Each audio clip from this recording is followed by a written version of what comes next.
রাজধানীতে নকশা না মেনে বানানো বাড়ির অবৈধ অংশ ভাঙতে অভিযানে রাজুক ৩৩০০র বেশি ভবন চিহ্নিত।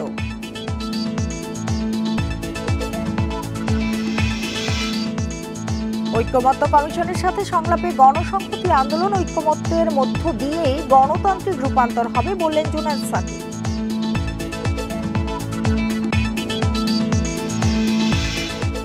ধর্ষণের শিকার হয়ে জুলাই আন্দোলনের শহীদের মেয়ের আত্মহত্যা, ময়না তদন্তের পর মরদেহ নেওয়া হচ্ছে পটুয়াখালীতে।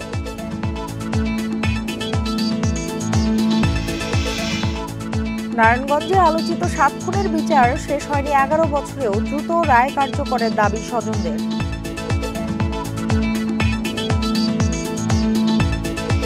বান্ডেল থাকলে প্রতি সেনমানিতে টাকা বাঁচবে। বিকাশ সেনমানি বান্ডেল কিনে জিতুন প্রতি লেনদেনে। আমন্ত্রণ বিরতিহীন সংবাদ দুপুরে আপনাদের সঙ্গে আছি আমি সুমনা সিনি। এতক্ষণ জানাচ্ছিলাম শিরোনামগুলো, এবার জানাবো পুরো খবর। নকশার ব্যত্যয় ঘটিয়ে ঢাকায় নির্মাণাধীন ৩৩৮২টি ভবনের অবৈধ অংশ চিহ্নিত করেছে রাজধানী উন্নয়ন কর্তৃপক্ষ। এসব অবৈধ অংশ ভেঙে ফেলার অভিযান চলছে বলে জানিয়েছেন রাজুক চেয়ারম্যান ইঞ্জিনিয়ার মোহাম্মদ রিয়াজুল ইসলাম। জরিমানা, ভবন সিলগালা সহ বিভিন্ন শাস্তি দেওয়া হবে বলে সতর্ক করেছেন তিনি। পাশাপাশি রাজুককে ঢেলে সাজানোর পরিকল্পনার কথা জানান সদ্য নিয়োগপ্রাপ্ত এই চেয়ারম্যান। যানজট, দূষণ কিংবা জলাবদ্ধতা, নানা সমস্যায় জর্জরিত রাজধানী ঢাকা। এর মধ্যে মরার উপর খাড়ার ঘা হয়ে দাঁড়িয়েছে অনিয়ন্ত্রিতভাবে গড়ে ওঠা অসংখ্য ভবন। এবার অবৈধ ভবনের কাজ স্থগিত রাখার নির্দেশনা দিয়েছে রাজুক। পাশাপাশি পর্যায়ক্রমে অবৈধ অংশ ভেঙে ফেলার কাজও শুরু করেছে তারা। তবে শাস্তি হিসেবে প্রথম ধাপে সেবা সংযোগ বিচ্ছিন্ন, ফৌজদারি মামলা দায়ের, নকশা বাতিল এবং প্রয়োজনে ভবন সিলগালা করার কথাও জানিয়েছে রাজুক। নিয়মের ব্যত্যয় ঘটানো নির্মাণাধীন ৩৩৮২টি ভবন প্রাথমিকভাবে চিহ্নিত করেছে রাজুক। এই ৩৩৮২টা ব্যত্যয়কৃত অর্থাৎ ডেভিয়েটেড বিল্ডিং আমরা শনাক্ত করি। তো করার পরে এবং নট অনলি কিন্তু মুখে মুখে রাখলে মাপ যোগ করে আমার কাছে লিস্ট আছে কোনটা কতটুকু ডেভিয়েশন, বিদ্যুৎ, গ্যাস, পানি তারাও যাবে। তারা যাদের এই সংযোগগুলো আছে এগুলো বিচ্ছিন্ন করে মিটার আগেও বিচ্ছিন্ন কিন্তু মিটার সিজ করা হবে। ট্যাপের পরিকল্পনা অনুযায়ী ২,৩৫,০০,০০০ মানুষের জন্য ঢাকাকে বাসযোগ্য করে তোলাই লক্ষ্য। এক্ষেত্রে জোন ভিত্তিক পরিকল্পনার কথাই বলছে রাজুক। বিভিন্ন অনিয়মে রাজুক দায় এড়াতে পারে না উল্লেখ করে সুশাসন, জবাবদিহিতা নিশ্চিত করতে রাজুককে ঢেলে সাজানোর কথা বলছেন গুরুত্বপূর্ণ এই সেবা সংস্থার চেয়ারম্যান। ডেভেলপার কোম্পানি হোক, কোনো ব্যক্তি মালিকানায় হোক, যখন কোনো কনস্ট্রাকশন শুরু করবে তার ১৫ দিন আগে রাজুককে চিঠি দেবে। সাসপেন্ড করছি, আমরা তদন্ত করতেছি, সকস করতেছি, বিভাগীয় মামলা দায়ের করতেছি। আমরা কিন্তু আমি বলবো না যে রাজুক এগুলোর জন্য দায়ী না, রাজুকও দায়ী। কাজে রাজুকের কর্মকর্তা কর্মচারী যারা দায়ী তাদের প্রতি ব্যবস্থা নেওয়া হচ্ছে। নগরের পানি, বিদ্যুৎ, গ্যাসের মতো সেবা সংস্থার বিষয়ে সমন্বিত সিদ্ধান্তের উপরও গুরুত্ব দেন রাজুক চেয়ারম্যান। রেজওয়ানুল হক, ইন্ডিপেন্ডেন্ট নিউজ, ঢাকা। এ নিয়ে আলোচনা করতে আমাদের সাথে যোগ দিয়েছেন নগর পরিকল্পনাবিদ মোহাম্মদ ফজলে রেজা সুমন। জনাব মোহাম্মদ ফজলে রেজা সুমন, আপনাকে স্বাগত জানাচ্ছি ইন্ডিপেন্ডেন্ট টেলিভিশনে। যেটি জানতে চাই আপনার কাছে যে নকশা বহির্ভূত নির্মাণের কারণে কিন্তু প্রায় ৪,০০০ ভবনের অবৈধ অংশ ভাঙার অভিযান শুরু করেছে রাজুক। এর আগেও বিভিন্ন সময়ে আমরা কিন্তু এমন অভিযান দেখেছি, কিন্তু বাস্তবায়ন খুব কম দেখেছি। এবারের প্রেক্ষাপট কতখানি ভিন্ন হবে? আপনাকে ধন্যবাদ। আমাকে শুনতে পাচ্ছেন? জি, আমি শুনতে পাচ্ছি, আপনি বলুন। ধন্যবাদ। রাজধানী উন্নয়ন কর্তৃপক্ষ মূলত ৮৭ সালে তার যাত্রা শুরু করার পর থেকে আমরা দেখেছি 56-এ যে ঢাকা ইমপ্রুভমেন্ট ট্রাস্ট হওয়ার পর পেশাজীবী নির্ভর একটা প্রতিষ্ঠান ছিল, যেটাকে আমলাতান্ত্রিক একটা প্রতিষ্ঠান করা হয়েছে 87-এ। এই গত ৩৮ বছরে আমরা এই ধরনের উদ্যোগ আমরা এগুলো দেখেছি। সাধারণত আমরা দেখেছি যখন মন্ত্রণালয়ের যখন সচিব মহোদয় বা দপ্তরের চেয়ারম্যান মহোদয় জয়েন করেন, তারা এই ধরনের কিছু কার্যক্রম চালান, কিন্তু এই কার্যক্রমগুলো আসলে বেশি দিন স্থায়ী হয় কিনা জানি না। কিন্তু আমি বিশ্বাস করব বর্তমান চেয়ারম্যান মহোদয় যে কার্যক্রম গ্রহণ করেছেন সেটা চালু থাকবে এবং সেটা শুধু ছোট এলাকাগুলো স্পন্টেনিয়াস ডেভেলপ এরিয়া না হয়ে যে এই ধরনের পরিকল্পিত আবাসিক এলাকায় যে ধরনের ডেভিয়েশন হচ্ছে সেগুলোর ক্ষেত্রে বজায় রাখবে। আমরা দেখেছি 2008 সালের এই বিধিমালা জারির পর এই ধরনের যদিও এই বিধিমালা একটা সুযোগ দেওয়া হয়েছিল যে হরিজন্টালি আপনার ফুটপ্রিন্টটা কম হবে, সেই জায়গাগুলো ওপেন স্পেস হবে এবং ভার্টিক্যালি এক্সপেনশন হবে, কিন্তু সেটা চালু হওয়ার পর আমরা 2010 পর্যন্ত যেটা দেখেছি সেই প্র্যাকটিসটা খুব একটা ভালোভাবে হতো না। সেই ক্ষেত্রে রাজুক সেই সময় একটা 4টা মনিটরিং কমিটি গঠন করেছিলেন, কিন্তু সেইটাই বলছি সেই মনিটরিং কমিটি আসলে বেশি দিন স্থায়ী হয়নি। সুতরাং আমি এখন যেখানে বলবো, যেখানে রাজধানী কর্তৃপক্ষের আওতায় যে এলাকা আছে সেখানে 90% ভবনই আসলে অবৈধ বলা হয়, যেটা হচ্ছে নিয়ম ব্যতিরেকে তৈরি আপনি করা। মনিটরিং কমিটির কথা বলছিলেন, আমি একটু জানতে চাই যে যারা তদারকির দায়িত্বে থাকেন তাদেরকে জবাবদিহির আওতায় আনা কতটা জরুরি আসলে?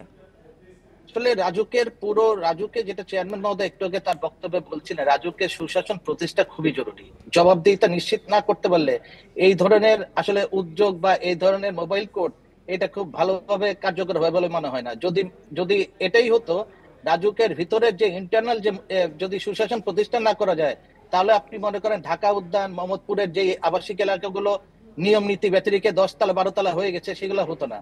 এবং আপনি রাজুকের যে ইন্সপেকশন টিম সেটা যদি প্রপারলি কাজই করতো, তো ঢাকা শহরের একটা ভবন 8 তলা 6 তলা 10 তলা ভবন একদিনে 1 মাসে হয় না, অনেক দিনে হয়। সুতরাং আমি যেটা বলবো, রাজুকের ভিতরে যে ইন্টারনাল যে সিস্টেম আছে সেটাকে আসলে জবাবদিহির আওতায় আনা দরকার। সেই ধরনের আগে নিজের ঘর থেকে এই ধরনের মানে অভিযানগুলো চালানো দরকার, তারপরে জনগণের দিকে যাওয়া দরকার। আরেকটা জিনিস বলে রাখি, শুধু গরিব এলাকাগুলোর উপরে এই ধরনের মানে আপনার মোবাইল কোড বা এই ভবন নির্মাণের যে অভিযান কার্যক্রম পরিচালিত হয়, সেগুলো আসলে উচ্চবিত্তের এলাকাগুলো করা দরকার। গুলশান, বনানী, বাড়িধারা এই জনাব সুমন, আমি একটু জানতে চাচ্ছিলাম যে প্রায় 3300 বেশি ভবনের অবৈধ অংশ কিন্তু চিহ্নিত করা হয়েছে এবং এগুলি উচ্ছেদ করা হবে বা অভিযান চালানো হবে। বাস্তবে আসলে এটি কতখানি সম্ভব হবে? প্রতিবন্ধকতাগুলো কি কি থাকবে? আসলে বলতে কি, এই 3400 ভবনের এই আরো অনেক বেশি ঢাকা শহরের যে অবৈধ ভবন, নির্মাণ ব্যতিরেকে ভবন এবং নির্মাণের যে অনুমোদন ব্যতিরেকে যে ধরনের ভার্টিক্যালি হরিজন্টাল এক্সপেনশন, এই ভবনের সংখ্যা আরো অনেক বেশি বলে আমরা মনে করি। কিন্তু এখন যে 3400 ভবনের ক্ষেত্রে যেটা চিহ্নিত করেছে, সেই ভবনগুলোর মধ্যে আমি যেটা মনে করি যে সবগুলোর ক্ষেত্রেই জিরো টলারেন্স আসলে অভিযান চালানো দরকার। কাউকে তার সুযোগে বা তার তদবিরের এগেইনস্টে কাউকে ছেড়ে দেওয়া এবং কারোর বিরুদ্ধে সেই ধরনের ব্যবস্থা নেওয়া, এর মধ্যে যেন না থাকা হয়। রাজুকে মানে এই ভবনগুলো সবগুলো যেন যদি করতে হয় সবগুলো করা দরকার। তা না হলে আমরা কিন্তু ঢাকা শহরের জনগণ কিন্তু মনে করে রাজুকের যে এই অভিযান, এগুলা ওই নখবিহীন দন্তবিহীন যে বাঘের গর্জনের মতোই হয়, কিছুদিন চলে সেই জায়গাগুলো আবার চলে যায়। আমি বিশ্বাস করবো এই বর্তমান যে আমাদের চেয়ারম্যান মহোদয় আছে, উনি গণমানুষের কিন্তু ঢাকার মতো ঘনবসতিপূর্ণ একটা জায়গায় এই যে ভবন, এতগুলি ভবনের অংশ ভাঙাটা আসলে সামাজিক ও অর্থনৈতিক প্রভাব কি হতে পারে? এটা আপনি একটা খুব ভালো কথা বলেছেন। সামাজিক এবং অর্থনৈতিক দুইটা প্রভাবই আছে, কিন্তু যেগুলা নির্মাণাধীন ভবন সেই ভবনগুলোতে কিন্তু এটা খুব সহজেই কার্যকর করা যায় আপনি যদি আইনি এই ব্যাপারটা প্রতিষ্ঠা করতে চান। আপনি একটা জিনিস দেখবেন, ঢাকা শহরে একটা এলাকা আছে 5 থেকে 6000 একরের একটা এলাকা, যেখানে বহু ভবন হয়, সেখানে অল্প কিছু জনবল দিয়েই কিন্তু বসুন্ধরা আবাসিক এলাকায় খুব ভালোভাবে এই ডেভিয়েশনটা মেনটেন করা হয়। তাহলে রাজুকের এত জনবল দিয়ে সেই জিনিসটা করা খুব যে জটিল কিছু, সেটা আমি বিশ্বাস করি না। আমার মনে হয় রাজুক যদি মনস্থ করে এই কাজগুলো করবে। আপনি যেটা বলেছেন অর্থনৈতিক সেই ধরনের আসলে একটা ইম্প্যাক্ট অবশ্যই আছে, কিন্তু আপনি আইনের শাসন এবং জনগণের যে এই আইনের প্রতি শ্রদ্ধা, এটা প্রতিষ্ঠা করার জন্য তাহলে আপনার এটা অবশ্যই মেনটেন করতে হবে। কিছু কিছু জিনিস করতে হয়, কিন্তু যেই ভবনগুলো আসলে শেষ হয়ে গিয়েছে, যেখানে ভবনে ওইখানে মানুষজন বসবাস করছে, সেই জায়গাগুলোর সামাজিক প্রেক্ষাপটে একটা বিশৃঙ্খলা তৈরি হয়, সেইটাকে আপনি অন্য মোমেন্টামেও আসলে এইগুলা সমস্যার সমাধান করা সম্ভব পাবলিক কনসালটেশনের মাধ্যমে এবং বিভিন্ন ইনস্ট্রুমেন্ট প্রয়োগের মাধ্যমে। জি, জনাব মোহাম্মদ ফজলে রেজা সুমন, আপনাকে অনেক ধন্যবাদ আমাদের সময় দেওয়ার জন্য, আমাদের সাথে যোগ দেওয়ার জন্য। চলে যাচ্ছি পরে খবরটিতে। সংস্কার নিয়ে ঐক্যমত্য কমিশনের সাথে সংলাপে বসেছে গণসংহতি আন্দোলন। সকাল 10টায় জাতীয় সংসদ ভবনের এলডি হলে শুরু হয় সংলাপ। এতে গণসংহতি আন্দোলনের প্রধান সমন্বয়কারী জুনায়েদ সাকি সহ প্রতিনিধিরা অংশ নিয়েছেন। বৈঠকের শুরুতেই জাতীয় ঐক্যমত্য কমিশনের সহ সভাপতি ডক্টর আলী রিয়াজ বলেন, সংকট উত্তরণে সংস্কার কমিশন প্রতিবেদন দিয়েছে যে ঐক্যের মাধ্যমে ফ্যাসিবাদের পতন ঘটেছে সেই ঐক্য বজায় রাখতে হবে। দ্রুত সময়ের মধ্যে জুলাই সনদ তৈরি হবে বলেও আশা প্রকাশ করেন আলী রিয়াজ। এ সময় গণসংহতি আন্দোলনের প্রধান সমন্বয়কারী জোনায়েদ সাকি বলেন, জবাবদিহিতার সংস্কৃতি না থাকায় জুলাই অভ্যুত্থানের মতো ঘটনা ঘটেছে। দ্বিমত থাকা বিষয়ে জনগণের কাছে যেতে হবে, ঐক্যমত্যের মধ্য দিয়েই গণতান্ত্রিক রূপান্তরের পথে চলতে হবে বলেও জানান জোনায়েদ সাকি।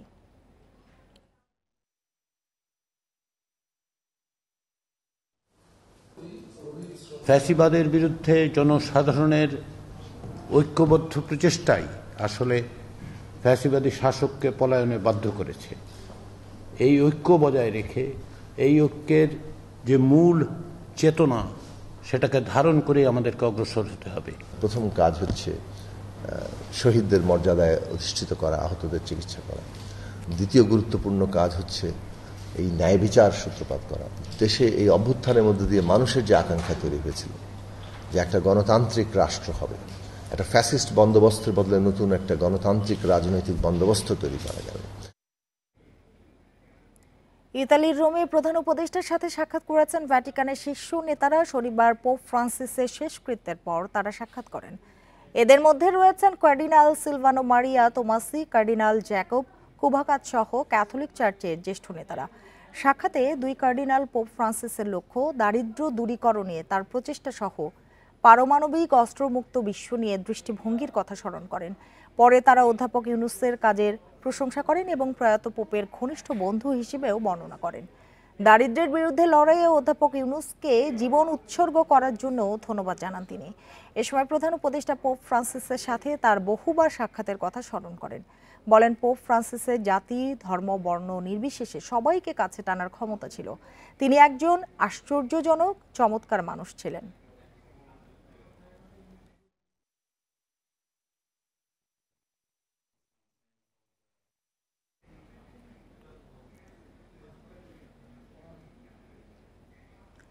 রোমের প্রধান উপদেষ্টা অধ্যাপক মোহাম্মদ ইউনুসের সঙ্গে সাক্ষাৎ করেছেন উরুগুয়ের পররাষ্ট্রমন্ত্রী মারিও লুবেটকিন। শনিবার পোপ ফ্রান্সিসের অন্ত্যেষ্টিক্রিয়ায় অংশ নেওয়ার পর হোটেলে এ বৈঠকটি অনুষ্ঠিত হয়। বৈঠকে দুই নেতা বর্তমান বৈশ্বিক বাণিজ্য পরিস্থিতি এবং ল্যাটিন আমেরিকা ও এশিয়ার মধ্যে সহযোগিতা বাড়ানোর উপর গুরুত্ব দেন। পররাষ্ট্রমন্ত্রী লুবেটকিন উরুগুয়ে ও বাংলাদেশের মধ্যে বাণিজ্য ও বিনিয়োগ সম্পর্ক সম্প্রসারণের গুরুত্ব তুলে ধরেন। তিনি দুই দেশের সমৃদ্ধির জন্য ঢাকা ও মার্কোসুর সদস্য দেশগুলোর মধ্যে আরও শক্তিশালী অর্থনৈতিক সহযোগিতার আহ্বান জানান। অধ্যাপক মোহাম্মদ ইউনুস ও লুবেটকিন যুব বিনিয়োগ ও সামাজিক ব্যবসা ও উদ্যোগ প্রসারের কৌশল নিয়েও আলোচনা করেন।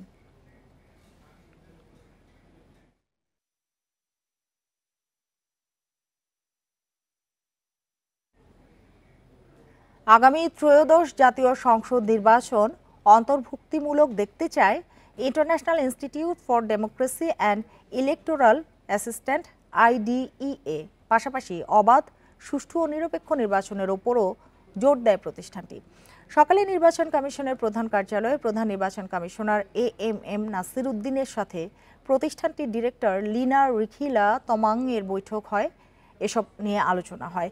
বৈঠক শেষে লিনা রিখিলা তমাং বলেন, আগামী নির্বাচনের প্রস্তুতি নিয়ে আলোচনা হয়েছে। একই সঙ্গে সংস্কার কাজের অগ্রগতি নিয়েও বিস্তারিত জানিয়েছেন প্রধান নির্বাচন কমিশনার। বর্তমান কমিশনের দায়িত্ব মানুষের প্রত্যাশা অনুযায়ী নির্বাচনের আয়োজন করা।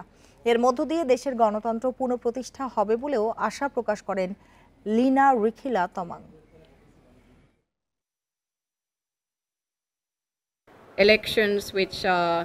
সিইসি সঙ্গে আগামী নির্বাচনের প্রস্তুতি নিয়ে আলোচনা হয়েছে। এছাড়া সংস্কার কাজের অগ্রগতি বিষয়েও জানিয়েছেন প্রধান নির্বাচন কমিশনার। বর্তমান কমিশনের দায়িত্ব মানুষের প্রত্যাশা অনুযায়ী নির্বাচনের আয়োজন করা। নির্বাচন সুষ্ঠু করতে প্রতিটি ভোট কেন্দ্রে সিসিটিভি ক্যামেরা রাখার দাবি জানিয়েছে জামায়াতে ইসলামী। এজন্য ইউরোপীয় ইউনিয়নের সহযোগিতাও চেয়েছে দলটি।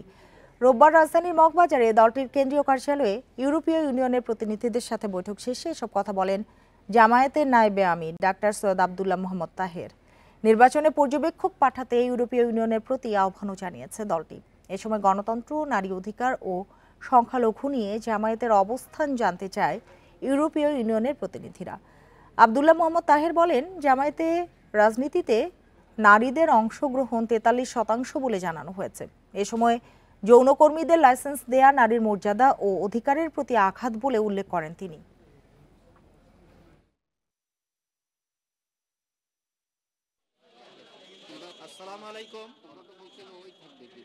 নির্বাচনে অবজারভার পাঠানোর ব্যাপারে আমরা কথা বলছি।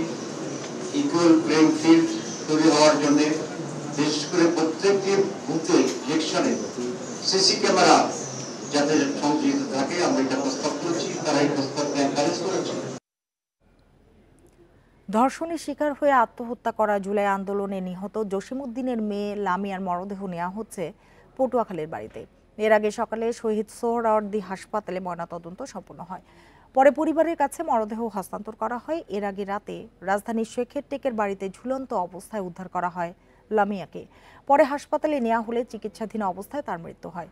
স্বজনরা জানান, জুলাই আন্দোলনে পুলিশের গুলিতে প্রাণ দেন জসিম হাওলাদার। তারই কবর জিয়ারত করতে গিয়ে 18ই মার্চ দলগত ধর্ষণের শিকার হন মেয়ে লামিয়া। এতে তিনি সহ বিপর্যস্ত হয়ে পড়ে পুরো পরিবার। পরে নিয়মিত চিকিৎসা নিলেও মানসিক অবস্থার উন্নতি হয়নি তার। সে কারণেই হয়তো বেছে নিলেন আত্মহননের পথ। লামিয়ার মৃত্যুর খবরে রাতেই হাসপাতালে যান বিএনপি, এনসিপি ও জুলাই ফাউন্ডেশনের কর্মকর্তারা।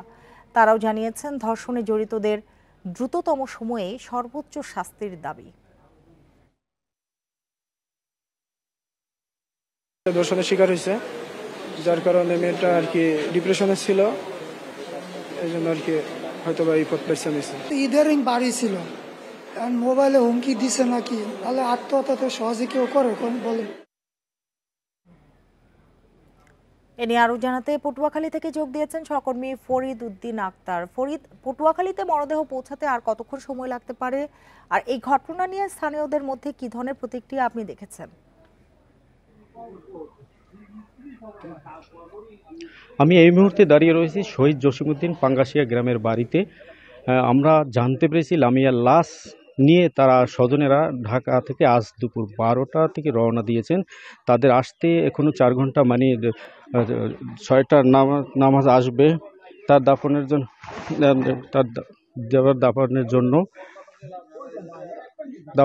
জন্য নিয়ে আসবেন। জি জি আপনাকে আরেকটি বিষয়ে আমি জানিয়ে রাখি, এখানে কিন্তু কেন্দ্রীয় বিএনপির যুগ্ম সাধারণ সম্পাদক রুহুল কবির রিজভী সমবেদনার জন্য আসবেন। বর্তমানে লামিয়ার লাশ কিন্তু নিয়ে আসতেছেন। এখানে যে আরপাঙ্গাসিয়া মাধ্যমিক বিদ্যালয়ে তার লাশ মাগরিবের নামাজের বাদ দাফন সম্পন্ন হবে।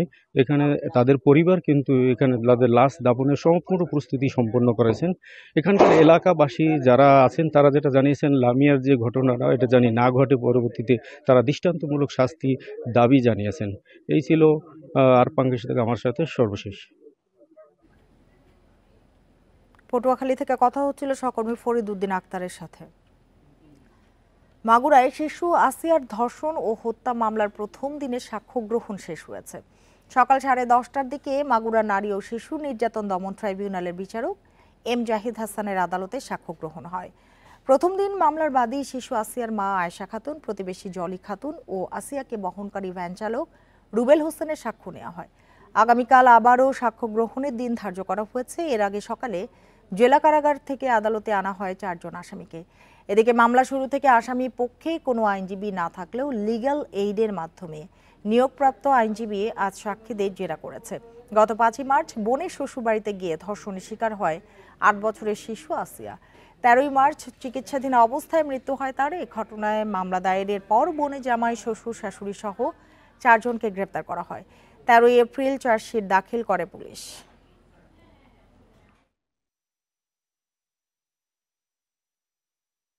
বাদীসহ 3 জন সাক্ষী আজকে হুজুর আদালতে সাক্ষ্য প্রদান করেছেন এবং ইতিমধ্যে আসামিদের পক্ষে আইনজীবী নিয়োগ হয়েছে লিগ্যাল এইডের মাধ্যমে। তাদের নিয়োজিত আইনজীবী আজকের সাক্ষীদেরকে জেরা করেছেন। বিজ্ঞ আদালত সাক্ষ্য সমাপ্তান্তে আগামীকাল আবার সাক্ষীর জন্য দিন ধার্য করেছেন। খুলনা অঞ্চলে বিদ্যুতের ব্ল্যাক আউটের বিষয়ে সচিবালয়ে ব্রিফ করছেন জ্বালানি উপদেষ্টা ফাজলুল কবির খান। আমরা সরাসরি চলে যাচ্ছি তার বক্তব্যে। মেগাওয়াট 220, ভোলা 225, 113 মেগাওয়াট, পায়রা 600, পটুয়াখালী RNPL 334, ভেড়ামারা HVDC 360, সর্বমোট 2277, এটা বন্ধ হয়ে গেল। তো এখন আপনি এখানে যে জিনিসটা এরপর তো যে ভেড়ামারা থেকে আসলো তখন এই বিদ্যুৎ কেন্দ্রগুলো তো বিদ্যুৎ গেল। তো এখন আপনারা এগুলো লক্ষ্য করবেন যে এগুলো বেশিরভাগই কিন্তু হচ্ছে যে বেশিরভাগ না সবগুলোই তো কয়লা। আচ্ছা, বেশিরভাগই কয়লা, যেমন রামপাল কয়লা, তারপরে বরিশাল এটা কয়লা, তারপর হচ্ছে ভেড়ামারা এটা কয়লা, সরি না পায়রা এটা কয়লা, হ্যাঁ 4টা কয়লা, বেশিরভাগই কয়লা। আচ্ছা শোনেন, এরপর হচ্ছে ইয়েরগুলো যে মানে কয়লার বিদ্যুৎ কেন্দ্রগুলো একবার বন্ধ হয়ে গেলে একটু এটা চালু হতে একটু সময় লাগে, বুঝতে পারছেন? কিন্তু অন্যগুলো যেগুলো এগুলো একটু কম সময়ে মানে দ্রুত, কারণ এটাতে ইয়ে করে বিদ্যুৎ আস্তে আস্তে বাড়তে থাকে। তো এইটা এই জন্য এই কয়লাগুলো আসতেই হচ্ছে। এরপরে 7টা থেকেই ওনারা বিদ্যুৎ পাওয়া শুরু করছে এবং কমপ্লিটলি রিস্টোর্ড হয়েছে কখন? কমপ্লিটলি রিস্টোর যেটা কারণ যেটা আপনি বলেন স্যার, যে সময় লাগে পাওয়ার প্ল্যান্ট। হ্যাঁ 8:30টার দিকে স্যার, 8:30টার মধ্যে 80% লোক বিদ্যুৎ পেয়ে গেছে স্যার। আচ্ছা 8:30 ধরেন, ইভেন আর একটু যদি অ্যালাউন্স তো দিয়ে আমরা বলি বাই 9 ওই সব বিদ্যুৎ কেন্দ্রগুলো সচল হয়ে গেছে এবং ওই যে সব গ্রাহক বিদ্যুৎ পেয়েছে আর কি। তা শুরু করতে তো আপনি বললেন 7টায়, সব গ্রাহক বিদ্যুৎ ওই যে 9টার দিকে পেয়ে গেছে, তাই তো? কারণ রামপাল আর এনপিএ চালু হতে পারেনি, ওই পায়রাটা একদম সাথে সাথে চালু হয়ে যায়, খুব কুইক রেসপন্স করতে পায়রা। আচ্ছা, তাহলে আর রামপাল আর ইয়েটা কখন চালু হবে? চালু করতে এখন হয়নি। না আমি বলি, বরিশাল পাওয়ার রোডে ভোর রাত্রে হয়েছে 6:40 আর রামপাল চালু হলো এখন থেকে 15 মিনিট আছে। বাট আমরা সচিবালয়ে ব্রিফ করছিলেন জ্বালানি উপদেষ্টা, আমরা এতক্ষণ সেখানেই ছিলাম। এই ছিল এখনকার সংবাদে। ইন্ডিপেন্ডেন্ট টেলিভিশনের সব খবর আরো বিস্তারিত জানতে চোখ রাখুন ফেসবুক, ইউটিউব এবং এক্সে। ধন্যবাদ সবাইকে।